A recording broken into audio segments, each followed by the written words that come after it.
Welcome everyone to my channel, Bright Minds. So today we'll be looking at a principle of business topic known as production. So I took out one of the questions from June 2019. We're looking at question number 3. The first part of the question is asking us to define the term production. Now this question is with 2 marks. So whenever we are answering a question, we always look at the marking scheme to help us to determine exactly how much material we need to write or how much information we need to put into our answers. So what is production? Production is the creation of goods or services by taking a raw material, which are the inputs, and we add value to it through a process, producing a final product, the output, to satisfy customers' wants and needs. So when we are thinking about inputs or raw materials, we can think about something like flour. So it may be that we are taking the flour and we're adding value to that flour by adding different ingredients and making a whole process of probably making a cake, which will be the final product and the output. And this cake would obviously be used to satisfy someone's needs or wants. The second part of the question, identify 2 factors of production other than capital used in the manufacture of goods and the provision of services. So it's 2 marks, so 1 mark each for every factor that you identify. So they said other than capital, right? So the other 3 factors of production would be land, labor, and enterprise. Part B, define the term capital. So this is 2 marks, so a nice definition will give us our 4 marks. So what is capital? This usually refers to the money invested into business to create a product. So it's the money people use or put into the business to help create something, to help make that product. Capital can also refer to the assets or the resources that the business would use to run their operations, like machinery or plant and equipment. B part 2, differentiate between fixed capital and working capital and give an example of each type. Now this question was 4 marks. So let's look at the question. It's telling us to differentiate, which means to give us the difference. So what is the difference between fixed capital and working capital? And let's not forget the second part of the question. We need to give an example of each type of capital to get our marks. So fixed capital refers to items that are long-lasting, meaning that it's going to stay or be used a long time in the business. So it does not change its forms during production of goods and services. And fixed capital will be used multiple times. For example, tools, equipment, property, machinery. Working capital, however, it's different because this is used for the day-to-day operation of the business, and it changes during the course of operation. Working capital usually does not have multiple uses. So what we know about working capital is that it is not going to be used for long periods of time.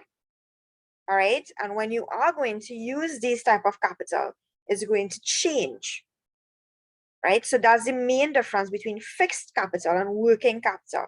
Fixed capital is long lasting, whereas working capital is only going to be used for a short period of time. Fixed capital can be used for multiple times. Working capital will not have multiple uses. What is an example of working capital? Cash, raw materials, and stock. Okay, let's move on to part C. Outline 1 benefit of the growth of a company to each of the following groups. 2 marks for customers and 2 marks for the shareholders. So let's deal with the customers first. So how can the company, when it starts to expand, actually benefit your customers, the people who come and purchase goods from you? So when a company expands, they're obviously going to offer more goods, a wider variety for persons to choose from. So customers now will benefit because they will have more items to choose from. And this choice that they have will now help them or attract them to the business because they may be able to choose things that are more suitable to their households. If they have a large household, their preferences, if they prefer specific brands, or even their income, if they have a higher income or a lower income. So this wider variety of goods can be beneficial to customers. The next thing we look at is shareholders. How does a company growing benefits the shareholders? Simple. When you think about it, the shareholders would be the ones who purchase shares from the business. So they provide that capital for the business, right? So if the business is growing and expanding, it means that the business is profitable, it is successful. So that means that if the business is doing well, the shareholders now will earn money on their return on investments, meaning that they will start to make profits, they will get more money. And the last part of this question now is explain 2 ways in which increased productivity may be advantageous to a business. Now, this is with 6 marks. So it means that when we are doing our explanation, we have to do 2 explanations. Each part or each answer would be worth 3 marks. So productivity increases means that you are now making goods faster. So if you are producing goods at a faster rate, it means that you are now providing more goods to the public for sale. So as long as there's a high demand for your goods, it means that you're going to have a high amount of sales. An increase in sales will obviously means that your profit is going to increase. Your business will obviously become successful. Another thing to note is whenever productivity increases, it means that the cost of production decreases. How does that happen? Because if the firm plans to produce more goods, what that means is they would obviously require more raw materials to make more goods. And what we have learned is the more you purchase in bulk, the less you pay.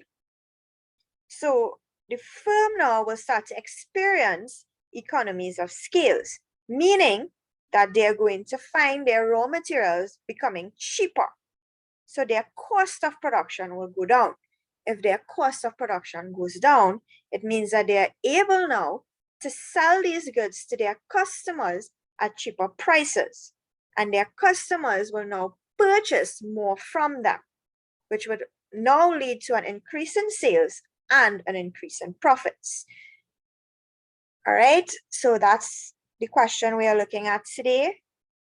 If you like my channel, if you like my topic, please subscribe to Bright Minds, like my page. If you want to drop me a comment on any topic that you would like to see or any question you would like to see, please let me know. I look forward to hearing from you all.